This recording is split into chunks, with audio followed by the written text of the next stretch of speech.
जय भीम मित्रांनो, आज 14 एप्रिल आहे आणि ही 134वी 14 एप्रिल आहे. बाबासाहेबांचा जन्मदिवस आहे, जयंती आहे. आणि मी आहे अकोल्यात, जे चळवळीचं माहेरघर म्हटलं जाते.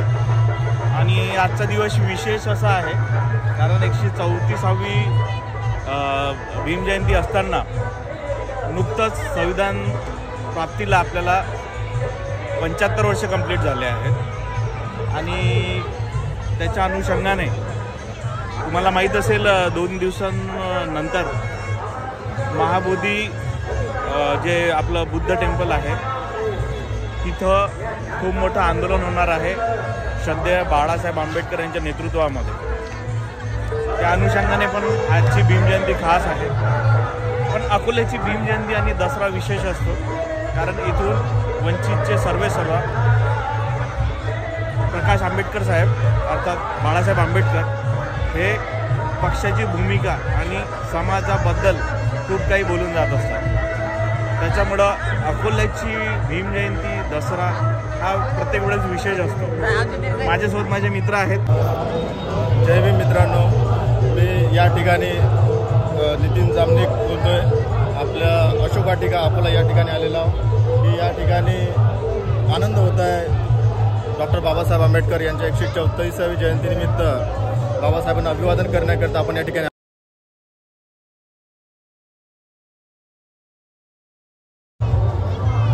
जे महाबोधी महाविहार आहे हे बौद्धांचंच आहे आणि हे बौद्धांची धरोहर आहे. आणि धरोहर असल्यामुळेची आमची श्रद्धा आहे आणि राजा अशोकानं बांधलेलं आहे. आणि जे ब्राह्मण पंडित तिथं जाणून बुजून घुसले त्यांनी त्या महाबोधी महाविहाराचा ताबा सोडावा. आणि बाळासाहेब आंबेडकर आमचे श्रद्धावान नेते आहेत. बाबासाहेबाचे ते घरातील एक नातू आहेत आणि त्यांच्या मागं पूर्ण बौद्ध समाज आहे. आणि बौद्ध समाज हा शेवटपर्यंत जिथपर्यंत महाबोधी महाविहार मुक्त होत नाही तिथपर्यंत बौद्ध भिक्षुत आहेत. पण आता संपूर्ण देशातील बौद्ध समाज तिथं जाणार आहे. त्याच्यावरच नाही ऐकलं शासनानं तर विदेशामध्ये जे बौद्ध राष्ट्र आहेत त्या राष्ट्रांना आम्ही सांगू की आमचं जे बौद्ध विहार आहे भारतातलं अशोकानं बांधलेलं तुम्ही पण भारताच्या गव्हर्नमेंटने सांगा की हे बौद्धांच्या ताब्यात द्या. आता बाळासाहेब आंबेडकर हे महान नेते आहेत. भारतामध्ये डॉक्टर बाबासाहेब आंबेडकरांनी भारताची राज्यघटना बनवली आणि समतावादी बनवली. भगवान बुद्धाचा धम्मा समतावादी आहे. पण त्या महाबोधी महाविहारामध्ये कर्मकांड करत आहेत आणि बौद्ध धम्मामध्ये कोणताच कर्मकांड नाही. विज्ञानावर आधारित हा बौद्ध धम्म आहे आणि म्हणून तिथं कर्मकांड न करता बौद्धांच्या ताब्यात हे महाबोधी महाविहार घ्यायलाच पाहिजे. आणि या विहारासाठी या देशातील दलित बहुजन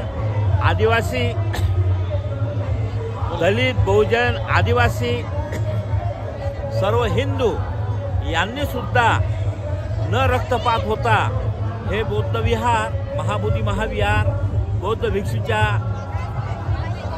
ताब्यामध्ये देण्यात यावे. कारण की या देशामध्ये मुस्लिम धर्म आहे, हिंदू धर्म आहे, शीख धर्म आहे, ख्रिश्चन धर्म आहे, जैन धर्म आहे.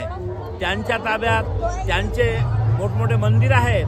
मग महाबोधी महाविहार हे बौद्धांच्या ताब्यात का मिळत नाही म्हणून मी म्हणते विशाल कीर्ती एवढंच बोलतो आणि सर्वांना शुभेच्छा देतो.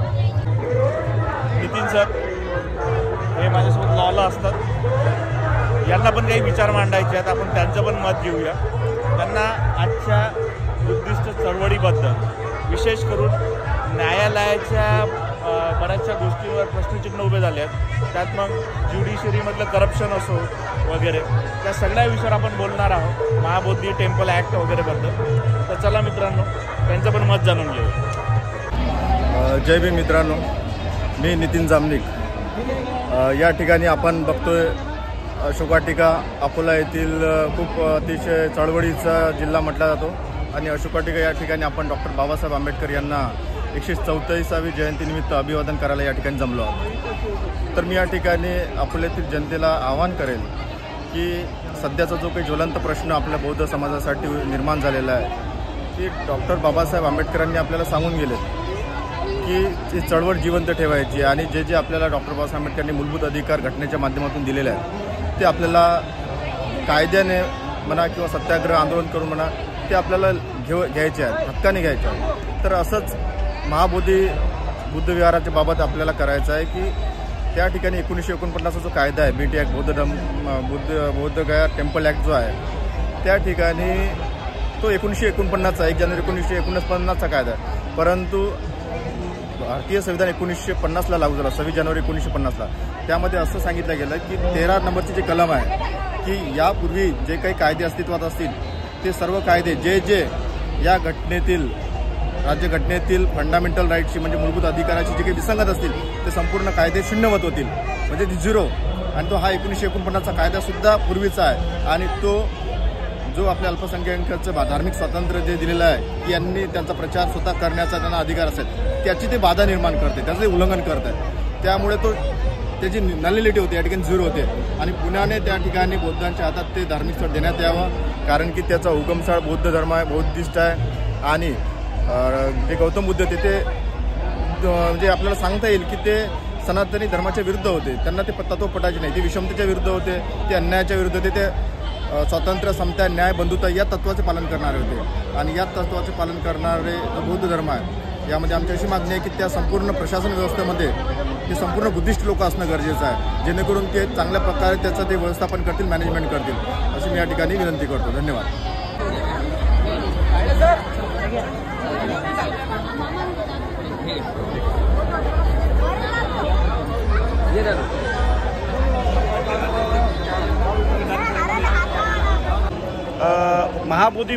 बुद्ध विहार बुद्धगया इथे श्रद्धेय बाळासाहेब आंबेडकर यांच्या नेतृत्वामध्ये 16 एप्रिल आणि 17 एप्रिलला जे आंदोलन होत आहे त्यामुळे सर्वांनी सहभागी व्हावे, ते आपलं विहार आपल्या ताब्यात यावं, जो त्यांनी कायदा केलेला आहे तो रद्द करावा आणि आपले त्या विहाराचे अधिकार आपल्याला मिळावे यासाठी श्रद्धेय बाळासाहेब आंबेडकर यांच्या नेतृत्वामध्ये आंदोलन होत आहे। मी सर्वांना विनंती करतो की आपण सर्वांनी बुद्धगया विहारासाठी सर्वांनी बुद्धगया इथे यावे।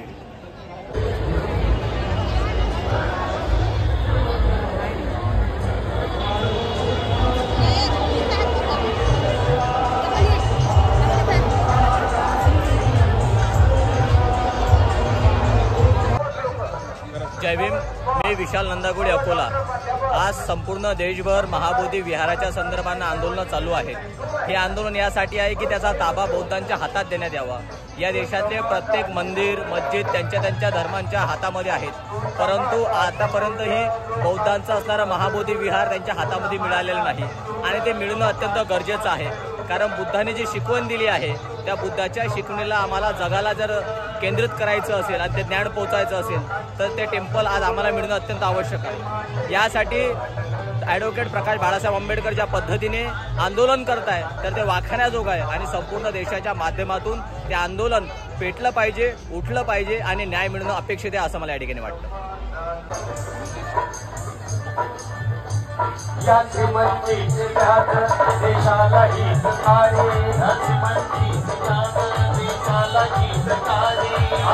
भांडवल वापरलं